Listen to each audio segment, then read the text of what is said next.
Good evening. This is James Exum coming to you from my home in South Austin, Texas.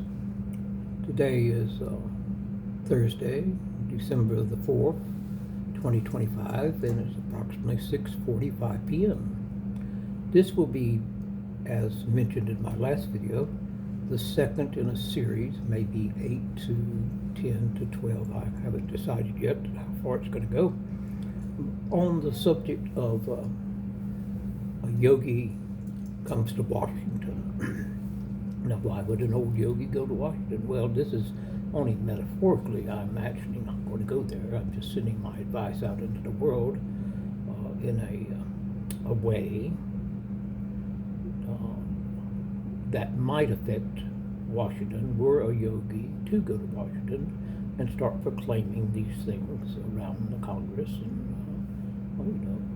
in various venues in that grand city, that wonderful historical city. I entitled this one, Yogi's Take on Political Integrity, Unmasking Washington. And the subtitle is Yoga Wisdom Meets the Corridors of Power. Well, somebody with some wisdom, beyond those that have been there for years and years and have powerful positions, need to expound on the subject, and I've taken it upon myself. Where does yoga meet politics? Well, yoga meets politics in a lot of historical venues. Yoga met politics in India under the teachings of Mahatma Gandhi, who was an old yogi.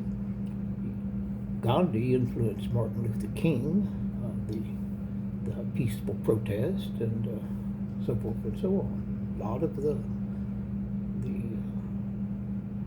teachings of yoga were incorporated in Dr. King's messages, not necessarily quoted, but the information was passed on through that subject matter. So let's dive into this. This is about 3 pages, around 20, 25 paragraphs. It shouldn't take very long, and I intend to try to stay under 20 minutes. I think that's a good read, but if it goes over a little or under a little, so be it. So let's get started. And I'm reading from my work that I wrote this afternoon. It's on my computer. That's why you'll see me look that way. Then I'll come back to you with my commentaries on the subject. So the realm of American politics, symbolized by the grandeur and the gravitas of Washington, D.C., is often perceived as an arena defined by strategy, persuasion, and, all too frequently, compromise. In a world inundated with headlines about partisanship, backroom deals, and shifting alliances, the quest for genuine integrity may seem elusive. But this isn't my first book, What If? But what if we examine the political sphere through the discerning lenses of a yogi, a seeker dedicated to self-awareness, ethical living, and unity? This discourse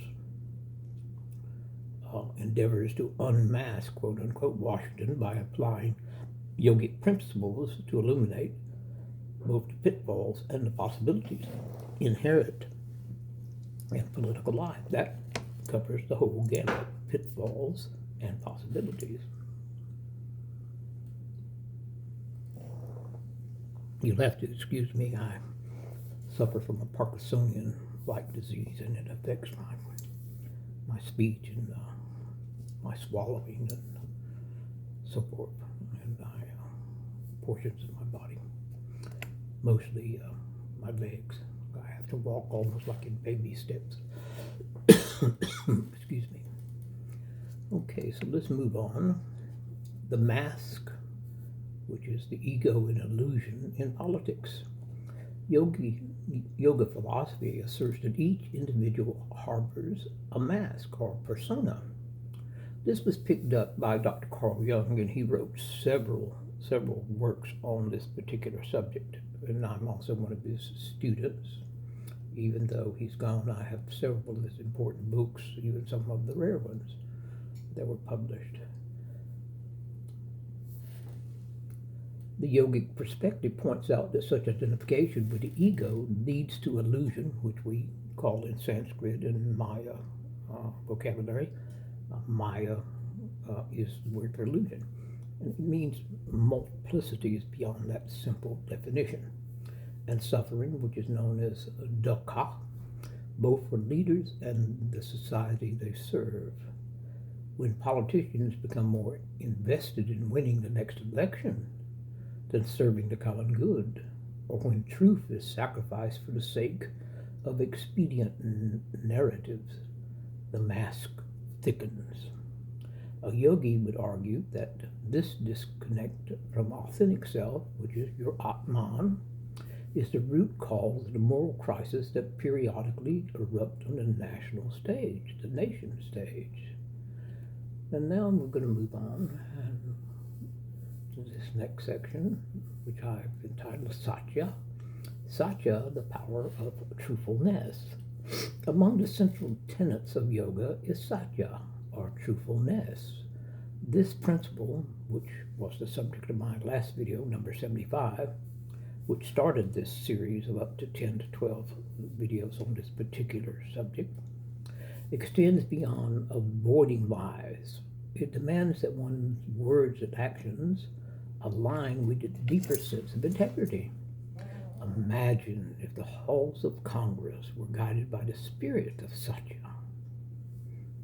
Conversations would be transparent.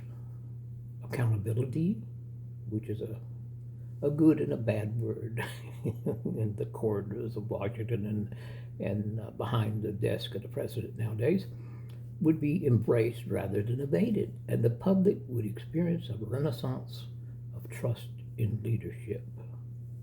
There's an interesting thing about that word accountability. It was mentioned in his speeches when he was running for office, but now he's in there.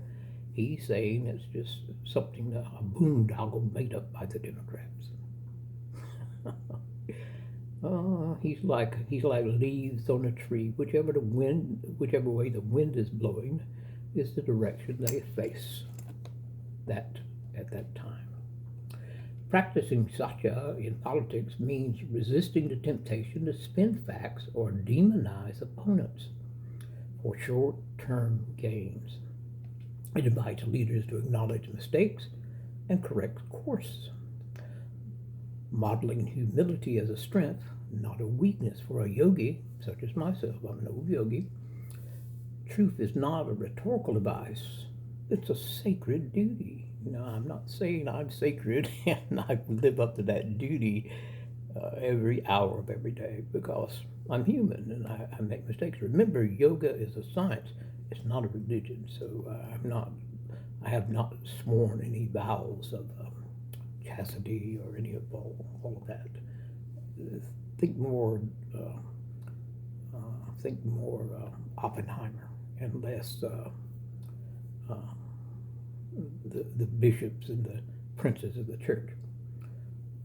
Asteya and aparigyara, resisting greed and grasping in Washington, is the next section. In the intricate world of American politics, the principle of astava, non-stealing, and aparigyara, non-possessiveness. Excuse my pronunciation of Sanskrit. I'm not a master of it by any means. I try my best.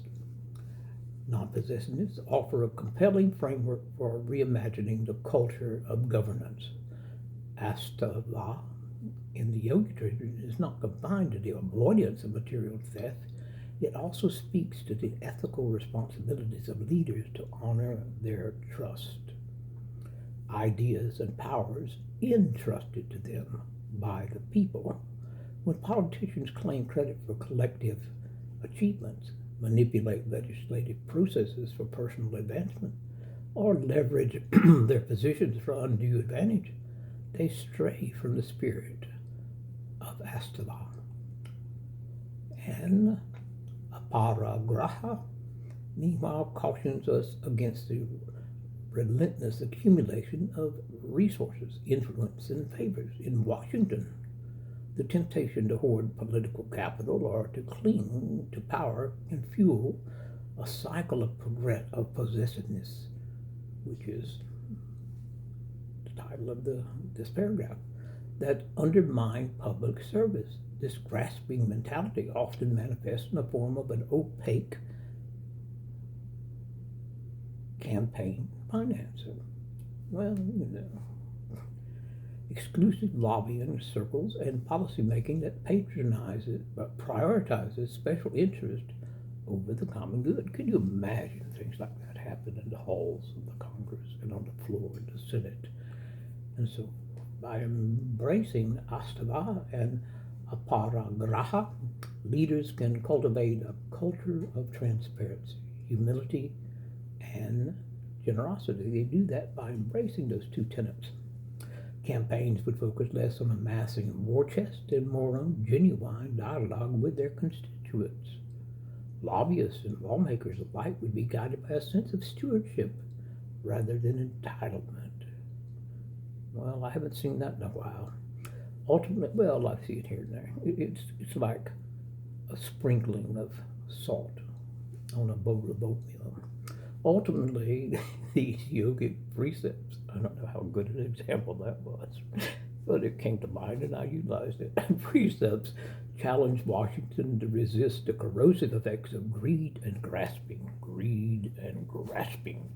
I hope I didn't bruise myself.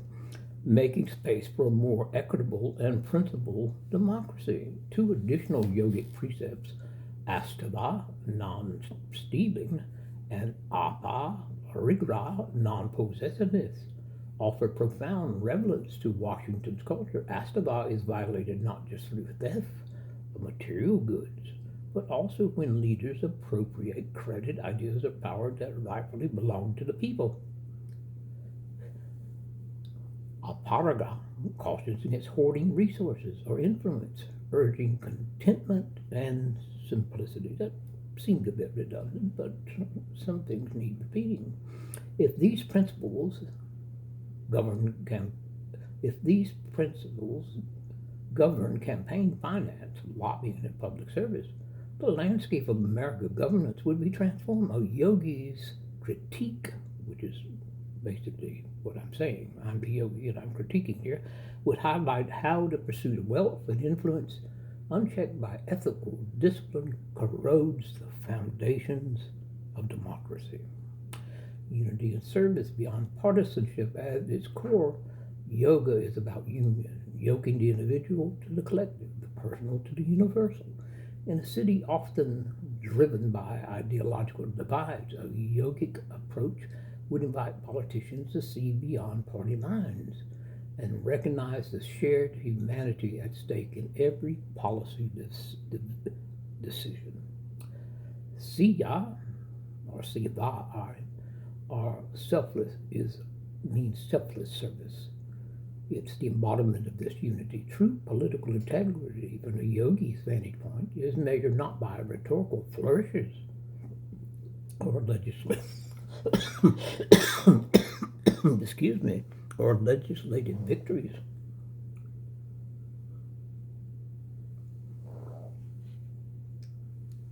but a commitment to uplift all people, especially the most especially the most vulnerable. When leaders govern as servants rather than rulers, the mask of ego begins to dissolve, to fall away. Awakening integrity in the national capital is the conclusion of this essay, this discourse, this narrative. Unmasking Washington through the eyes of a yogi is not an exercise in cynicism. It is a call to higher purpose. The pursuit of integrity demands vigilance, courage, and continual introspection. Well, yogis, we live for introspection. I'm always trying to look at myself and find out why I did certain things or thought certain things or didn't do certain things or didn't act in a certain way. That's introspection. Man, know thyself. Yoga teaches that transformation begins within, but its ripple effects can inspire entire communities and nations, and that's what Gandhi and Dr. King were capable of and did.